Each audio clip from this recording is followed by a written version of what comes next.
ఓం శ్రీ గురుభ్యో నమః. హరి ఓం గం గణపతయే నమః. ఓం దుం దుర్గాయై నమః. హరి ఓం కాత్యాయనాయ విద్మహే కన్యాకుమారి ధీమహి తన్నో దుర్గిః ప్రచోదయాత్. ఓం అర్ధకాయం మహావీరం చంద్రాదిత్య విమర్ధనం సింహికా గర్భసంభూతం తం రాహుం ప్రణమామ్యహం. ఓం రాహుగ్రహదేవతాయై నమో నమః. మనము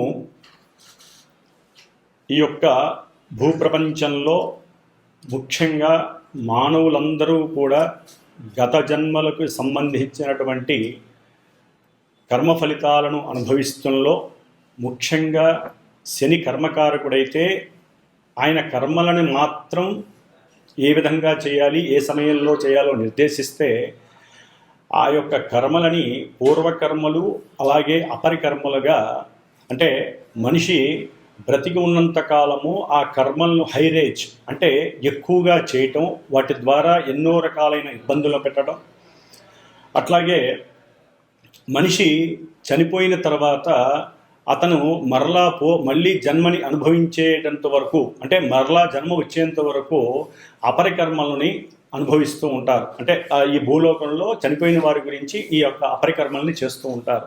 కాబట్టి ఈ యొక్క అపరికర్మలకు అధిష్టాన దేవత రాహువు. అంటే మరి ఇప్పుడు ఈ రాహుకేతువుల గురించి చర్చించడంలో ముఖ్య ఉద్దేశం ఏంటంటే, మనకి మార్చి 30 తర్వాత శని మారాడు, అట్లాగే రేపు మే 14 తర్వాత గురుడు రాశి మార్పు జరుగుతోంది. మే 18 తర్వాత రాహువు, ఇప్పటి వరకు మీనరాశిలో జలరాశిలో ఉన్నటువంటి రాహువు వాయుతత్వపు రాశి అయినటువంటి మిత్రుడైనటువంటి శని యొక్క కుంభరాశిలోకి తన యొక్క ప్రవేశాన్ని చేస్తున్నాడు పూర్వాభాద్ర నక్షత్రంలో 1వ పాదంలో ఉండి. కాబట్టి అందుకని ఈ రాహువుల గురించి మాట్లాడుతున్నాము. అట్లాగే తర్వాత కేతువు గురించి కూడా మాట్లాడదాము. మరి ఈ యొక్క రాహువు మనిషి, అంటే ఈ యొక్క మనుషుల మీద రకరకాలైనటువంటి పరిభ్రమంతమైనటువంటి ఇబ్బందికరమైనటువంటి పరిస్థితుల్ని కలుగజేస్తూ ఉంటాడు. ముఖ్యంగా ఈ రాహువు ఏ విధంగా ఉద్భవించాడో మనకి తెలుసుకుంటే చాలా భయంకరంగా ఉంటుంది. మనకి శాస్త్రానుసారం పురాణ గాథల ప్రకారం క్షీరసాగర మదనాన్ని చేసేటప్పుడు ఈ యొక్క దేవతలు రాక్షసులు కూడా మదిస్తూ ఉండగా ముందు విషం ఉద్భవించింది, తర్వాత అమృతం ఉద్భవించింది సముద్రంలోంచి. అప్పుడు దేవతలందరూ చక్కగా ఒక వరుసలో కూర్చొని అమృతాన్ని స్వీకరిస్తున్నారు, మరణం లేకుండా ఉండటానికి, ఇబ్బందులు కలగకుండా ఉండటానికి. అదే సమయంలో ఒక రాక్షసుడు వారితో పాటుగా కూర్చొని దేవతా రూపంగా కూర్చుకొని ఉండి ఈ యొక్క అమృతాన్ని సేవిస్తున్న సమయంలో మరి అంతటి మాయనే సృష్టించి మాయాధారి అయినటువంటి ఆ విష్ణుమూర్తి అది గమనించి తన యొక్క చక్రంతో, విష్ణు చక్రంతో ఆ యొక్క రాక్షసు యొక్క తలని చక్కగా మధ్య భాగంలో శిరస్సు వేరు మొండెం వేరుగా చేసేస్తాడు. అప్పుడు చేసినప్పుడు శిరస్సుతో కూడి ఉన్నటువంటి రాక్షసుడి యొక్క తలకాయని రాహువుగా పరిణమిస్తారు. అట్లాగే ఓన్లీ మొండెం మాత్రమే ఉన్నటువంటి ఆ యొక్క రాక్షసుల్ని మనకి కేతువుగా ఈ యొక్క పురాణ గాథ తెలియజేస్తోంది. మరి ఈ రాహువు తల్లిదండ్రులైనటువంటి కశ్యప మహాముని అట్లాగే సింహిక వీరిరువురు కూడా అసుర సంధ్య వేళలో, అంటే అటు సాయంత్రం మధ్యాహ్నము కాదు, అటు రాత్రి కాదు, అసుర సంధ్య వేళలో తమ యొక్క కార్యకలాపాలను తీర్చుకోవటం ద్వారా, అంటే రతిక్రీడ యందు పాల్గొనడం ద్వారా ఆ అసుర సంధ్య వేళలో ఈ రాక్షసుడైనటువంటి రాహువు పుడతాడు. అందుకనే ఈ యొక్క అసుర సంధ్యా సమయంలో మనం తినటం కానీ పడుకోవటం కానీ వేరే వేరే అన్య కార్యక్రమాలు చేయకూడదని మనకి మహామునులు తెలియజేశారు.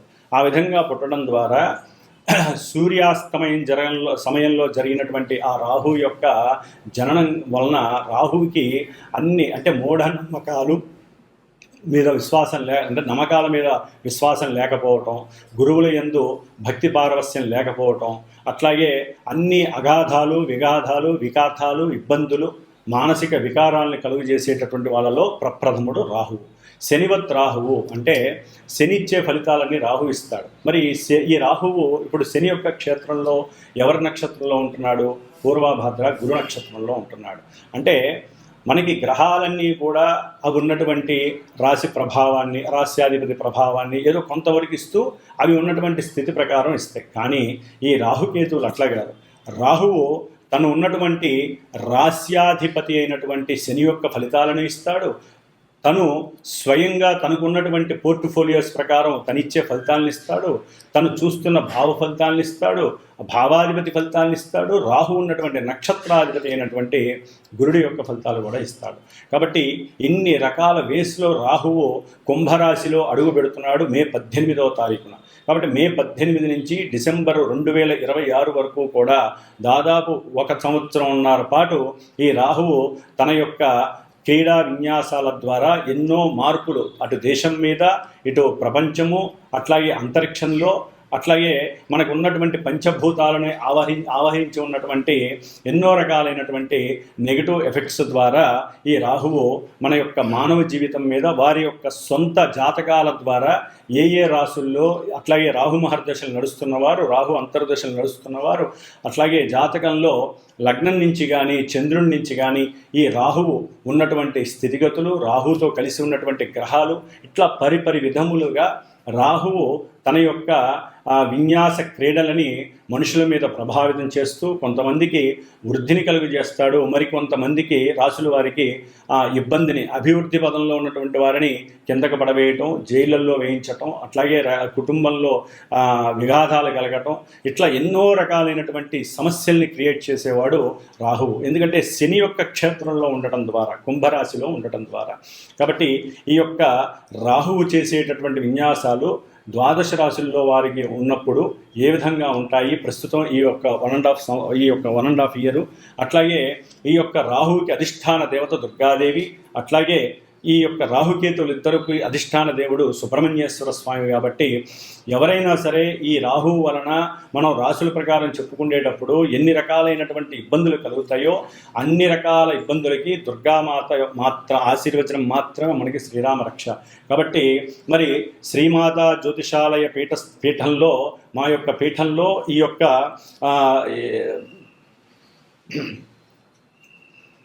ఓం శ్రీమాత్రే నమః.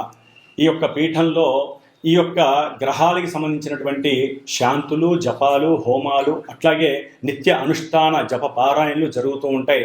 ముఖ్యంగా చండీ సప్తశతి, వనదుర్గా హోమాలు, అట్లాగే ఈ రాహు యొక్క జపశాంతులు కానివ్వండి, దాన ధర్మాదులు కానివ్వండి, వారి యొక్క జన్మ జాతకరీత్యా రాహువు వలన కలిగేటటువంటి ఎన్నో ఇబ్బందికరమైనటువంటి పరిస్థితుల్ని ప్రభావితం చేస్తూ ఏ విధంగా ఉంటాయో తెలుసుకొని వారు ఈ విధంగా చేసుకోవటం, అట్లాగే పర్సనల్గా కూడా వారు ఈ సంతానం లేనివారు, కుటుంబ అన్యోన్యత లేనటువంటి వారు ఏ విధంగా ఏ పూజలు చేసుకోవటం ద్వారా వారి యొక్క జీవితంలో ఈ రాహు యొక్క ఇబ్బందుల నుంచి తప్పించుకోవడానికి అనుకూలమైనటువంటి పరిస్థితులను కూడా వీరు తెలుసుకొని గనక ఈ సుబ్రహ్మణ్యేశ్వరుని, దుర్గాదేవిని ఏ సమయంలో ఏ రోజుల్లో ఈ యొక్క సూత్రాలు పాటించి ఉపవాస దీక్షలు గనక చేసుకున్నట్లయితే వారికి అనుకూలమైనటువంటి పరిస్థితులు కలుగుతాయి.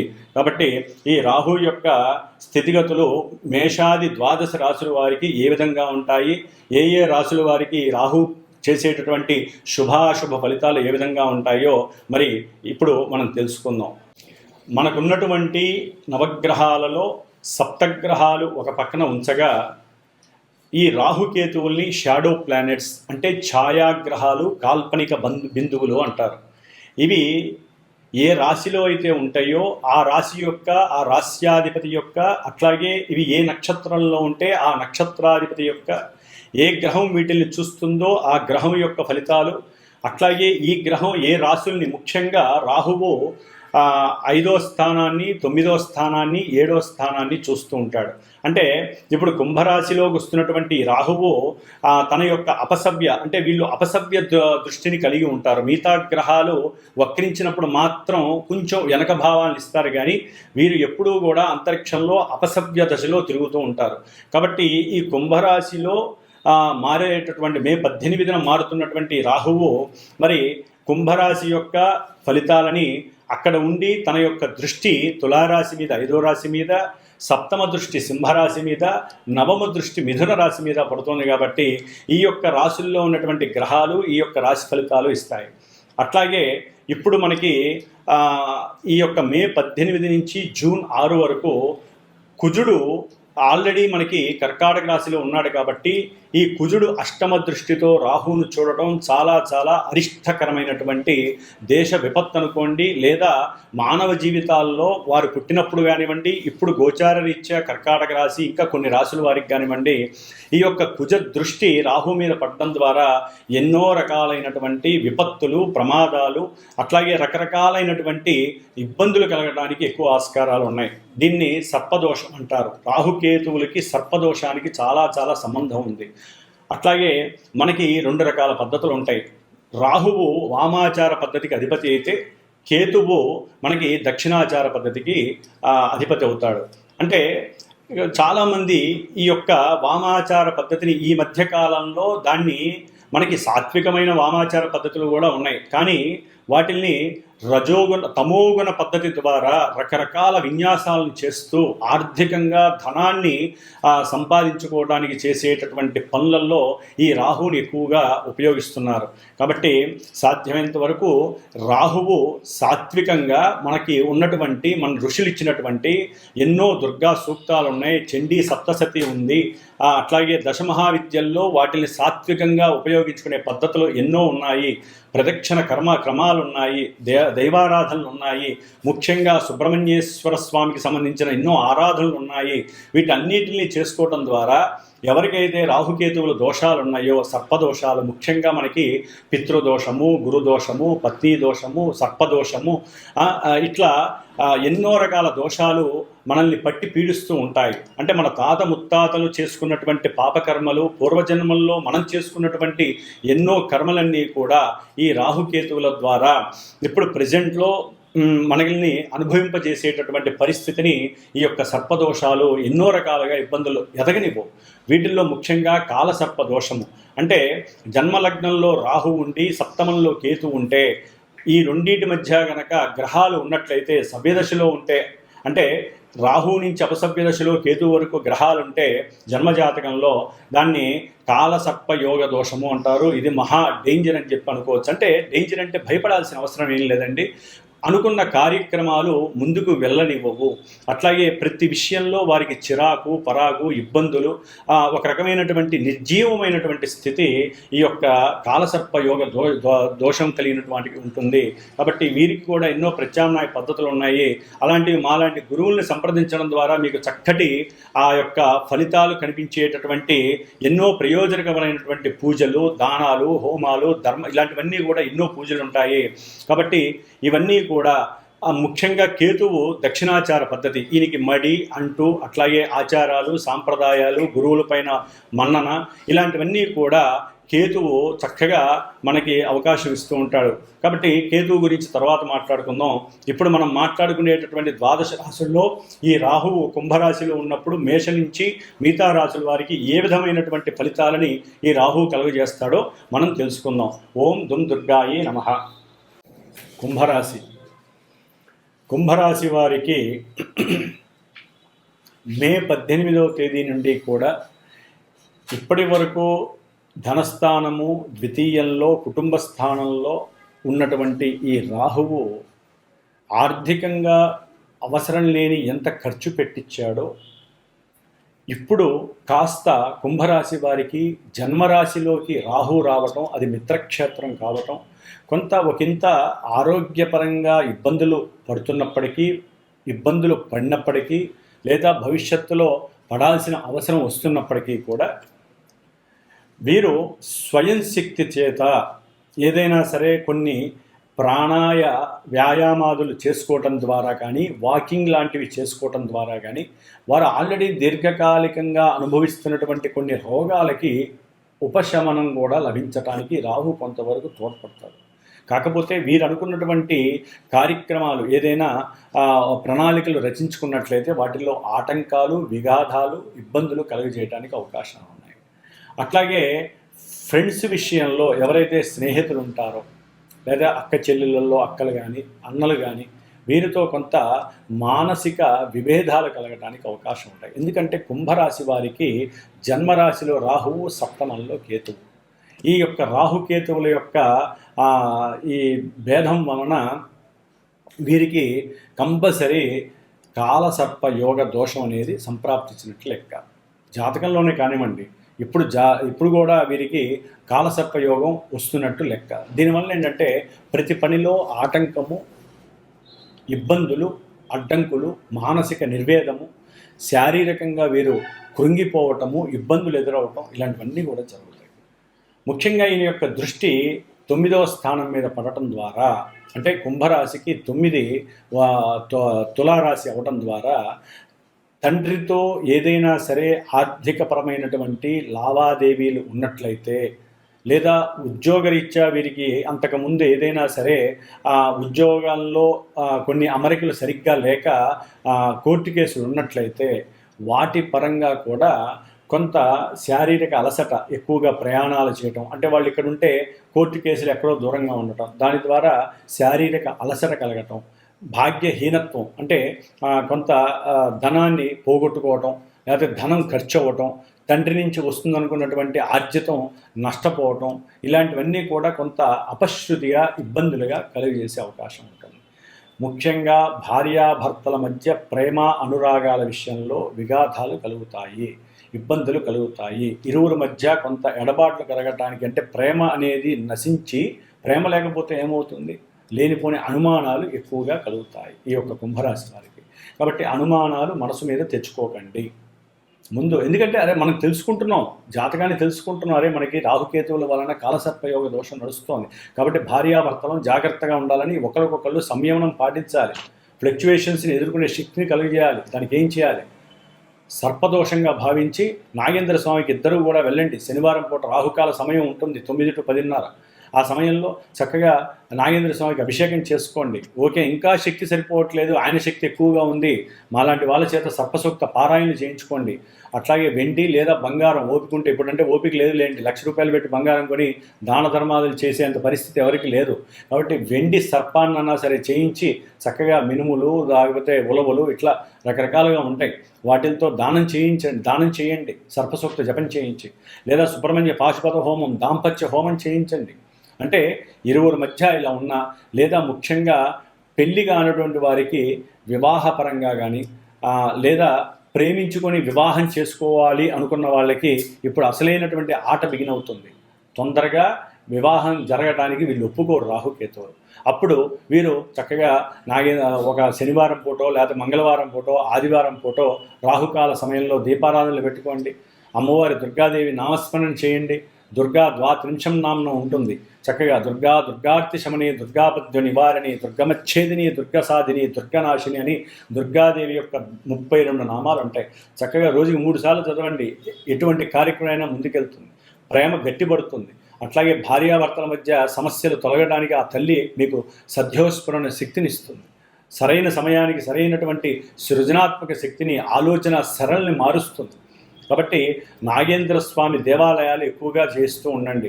అట్లాగే సంతాన విచ్ఛిత్తి, అంటే ఏదైనా గర్భ విచ్ఛిత్తులు కలగడం, సంతానపరంగా సమస్యలు ఎదుర్కొంటున్నా, వారు మీ మాట వినకపోయినా, వారి వలన ఆర్థికంగా నష్టపోతున్నా, లేదా షేర్సు, లేకపోతే ఏదైనా ధనాన్ని మీరు గవర్నమెంట్ పరంగా పెట్టి ఉంటే లాభం వస్తుందనుకుంటే అవి రాకపోయినా, ఇలాంటి వాటికి ఎన్నో మనకి హోమాలు, దానాదులు చేయటం ద్వారా కొంత పరిపక్వత కలిగి చక్కటి లాభం చేకూరే అవకాశం ఉంటుంది. ముఖ్యంగా కుటుంబంలో ఆర్థికంగా అవసరం లేని ఖర్చులు మీకు మీదపడే అవకాశం ఉంటుంది. దాని ద్వారా ఆరోగ్యం పాడయ్యే అవకాశం ఉంటుంది. దీర్ఘకాలిక అనారోగ్య సమస్యల వలన కూడా ధన నష్టం కలగటానికి కుంభరాశి వారికి అవకాశాలు ఎక్కువగా ఉన్నాయి. కాబట్టి సంతాన భాగ్యం కోసం సంతాన పాశుపత హోమం చేయండి. సంతానం ఆలస్యం అవుతున్నా, సంతానం వచ్చి దాని మీద ఎన్నో రకాలైనటువంటి భయాందోళన పడుతూ ఉంటారు. ఇది నిలుస్తుందో లేదో, ఇప్పటికే 4 వచ్చిపోయినాయి అని. అలాంటి వాళ్ళు చక్కగా సంప్రదించండి. సంతాన పాశుపత హోమాలు చేయించండి, సర్పసూక్త పారాయణలు చేయించండి, నాగేంద్ర స్వామి పూజలు చేసుకోండి. మనకింత మించి వేరే ప్రత్యామ్నాయం లేదు.